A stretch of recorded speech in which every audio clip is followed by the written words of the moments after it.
Hello दोस्तों, आपको स्वागत है आपका अपना YouTube channel biology research centre Barauni में।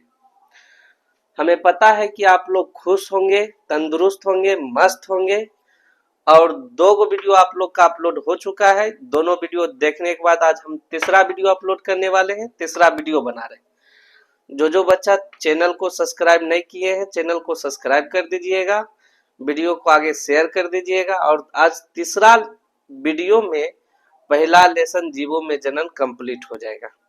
तो आप लोग देखिएगा कि तीसरा वीडियो में जीवों में जनन जो हम बता रहे थे, लैंगिक जनन आप लोग के बारे में चर्चा किए थे, लैंगिक जनन के बारे में बता रहे थे। लैंगिक जनन में हम बता दिए थे लैंगिक जनन जनन भी दो प्रकार से होता है, एक लैंगिक जनन एवं अलैंगिक जनन।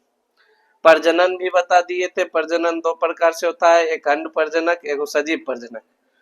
और निषेचन भी बता दिए थे, निषेचन भी दो प्रकार से होता है, एक बाह्य निषेचन एक और आंतरिक निषेचन।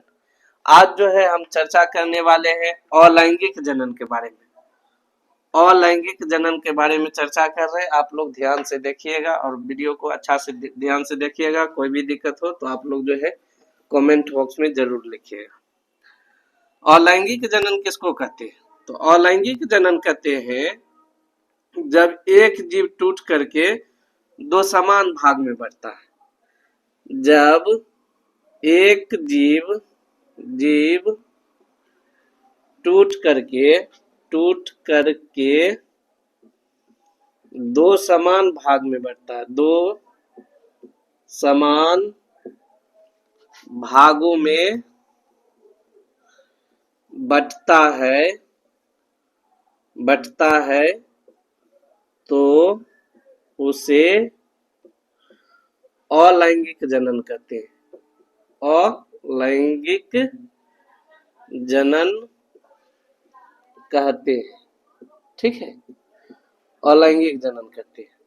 अलैंगिक जनन किसको कहते हैं? जब एक ही जीव टूट करके दो समान भागों में बढ़ता है तो उसे अलैंगिक जनन कहते हैं। अलैंगिक जनन के 6 गो प्रकार होता है, 6 गो भाग होता है। अलैंगिक जनन के 6 गो भाग होता है। अलैंगिक जनन के 6 गो भाग होता है, 6 गो भाग होता है, ठीक है, भाग होता है। पहला होता है खंडन, दूसरा विखंडन,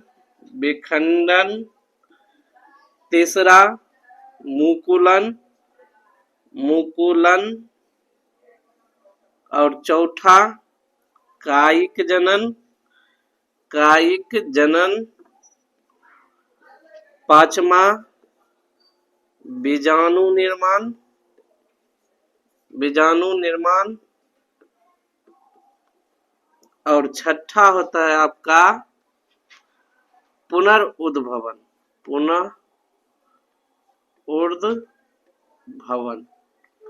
ठीक है।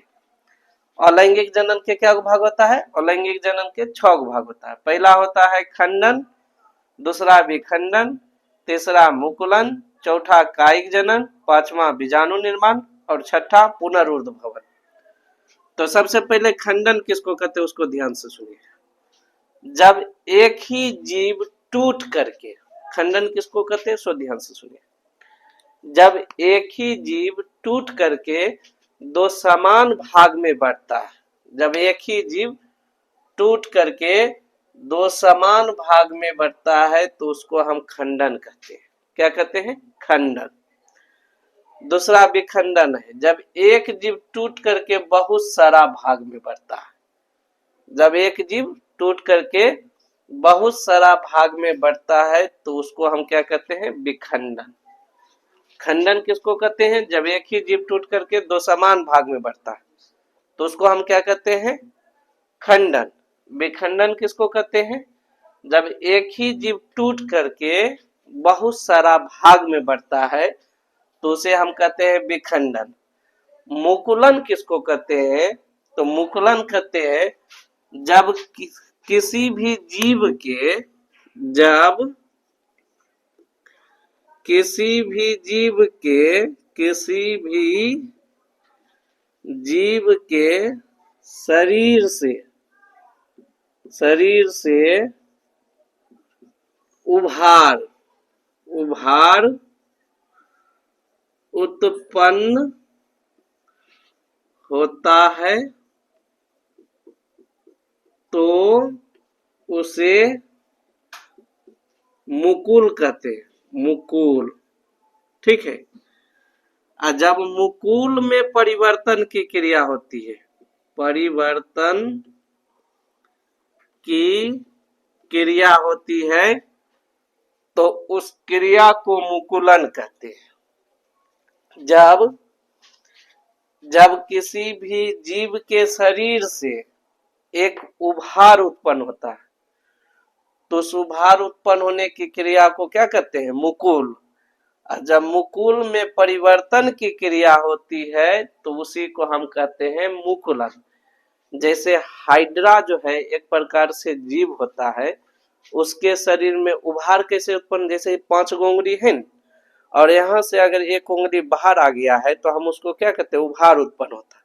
जैसे किसी को चोट लग गया है, उसके शरीर में एक ढिढोरा टाइप से निकल जाता है ना, ढिढोरा फूल जाता है, तो वो ढिढोरा को ही हम कहते हैं कि शरीर से उभार हो गया। जब उसमें विकास हो जाएगा यानी बड़ा हो जाएगा, शरीर से बड़ा हो जाएगा वो ढिढोरा, तो उसी को हम क्या कहेंगे? मुकुलन कहेंगे। क्या कहेंगे? मुकुलन। तो समझ में आया मुकुलन किसको कहते हैं? जब किसी भी जीव के शरीर से जब उभार उत्पन्न होता है तो उस उभार को क्या कहते हैं? मुकुल कहते हैं। और जब मुकुल में परिवर्तन की क्रिया होती है तो उसे हम क्या कहते हैं? मुकुलन कहते हैं। उसे हम क्या कहते हैं? मुकुलन कहते हैं। कोई दिक्कत नहीं। चलिए अब आगे देखिए, समझ में आ गया होगा मुकुलन किसको कहते हैं? जब किसी भी जीव के शरीर में उभार उत्पन्न होता है तो उस उभार को क्रिया क्या कहते हैं? मुकुल। और जब उसमें परिवर्तन की क्रिया होती है तो उसको हम क्या कहते हैं? मुकुलन कहते हैं। क्या कहते हैं? मुकुलन। अब कायिक जनन थोड़ा सा ध्यान से देखिएगा, क्वेश्चन बार बार पूछता है, रिपीटेड क्वेश्चन है, थोड़ा सा इसको ध्यान से देखिएगा। कायिक जनन किसको कहते हैं? तो पौधा के पुष्प को छोड़ करके, पौधा के पुष्प को छोड़ करके जड़, तना, पत्ती से, पौधा के पुष्प को छोड़ करके जड़, तना, पत्ती से जब नया पौधा का निर्माण होता है तो उसे हम कहते हैं कायिक प्रजनन। क्या कहेंगे? कायिक प्रजनन। कायिक प्रजनन किसको कहते हैं? पौधा के पुष्प को छोड़ करके जड़, तना, पत्ती से जब नया पौधा का निर्माण होता है तो उसे हम कहते हैं कायिक प्रजनन। कोई दिक्कत नहीं है। अब बीजाणु निर्माण, बीजाणु निर्माण किसको कहते हैं? सो ध्यान से देखिएगा।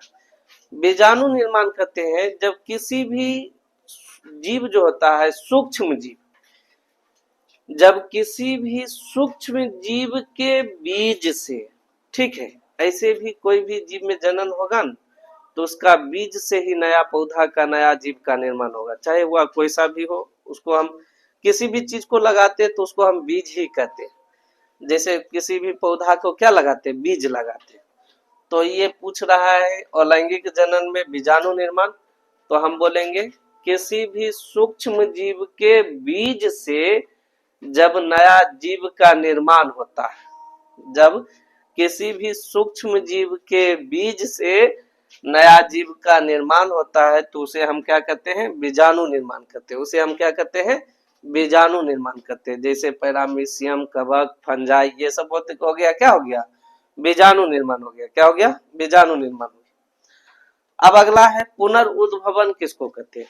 पुनर्उद्भवन कहते हैं जब किसी भी जीव के शरीर का कोई सा भी अंग, ठीक है, जब किसी भी जीव के शरीर का कोई सा भी अंग किसी कारण से कट जाता है, जब किसी भी जीव के शरीर का कोई सा भी अंग किसी कारण से कट जाता है और फिर उसी अंग का फिर से निर्माण होना, फिर उसी अंग का फिर से निर्माण होने की क्रिया को क्या कहते हैं?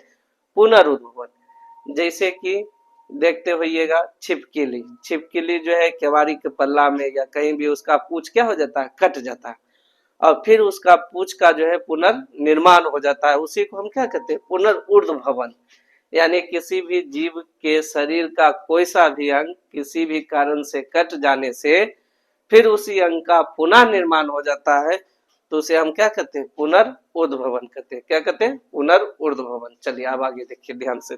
और लैंगिक जनन के 6 गो विधि बता दिए, उसमें कोई दिक्कत नहीं होना चाहिए। अब देखिए एक क्वेश्चन पूछता है, युग्मक स्थानांतरण किसको कहते हैं?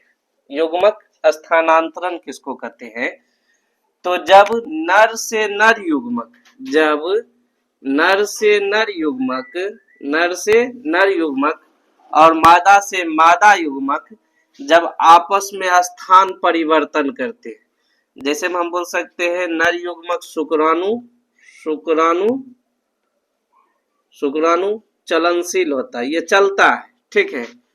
और अंडाणु, अंडाणु स्थिर होता है, रुका हुआ रहता है। यानी नर युग्मक शुक्राणु अंडाणु से मिलने के लिए जाती है ना, शुक्राणु जब अंडाणु से मिलता है तो मिलने में शुक्राणु का अंडाणु से मिलने में जो है उसका क्या हुआ, स्थान परिवर्तन हुआ, उसी को हम कहते हैं युग्मक स्थानांतरण। उसी को हम क्या कहते हैं, युग्मक स्थानांतरण।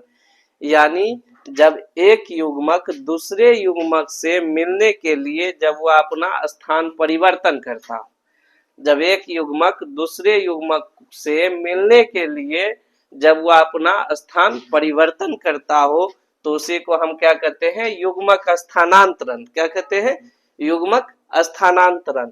और जब वह मिल जाएगा तो वह क्या बन जाएगा, युग्मनज। क्या बन जाएगा, युग्मनज। क्या बन जाएगा, युग्मनज, ठीक है। जब एक युग्मक दूसरे युग्मक से मिलने के लिए वह अपना स्थान परिवर्तन करता है, तो उस स्थान परिवर्तन को क्रिया को क्या कहते हैं, युग्मक स्थानांतरण।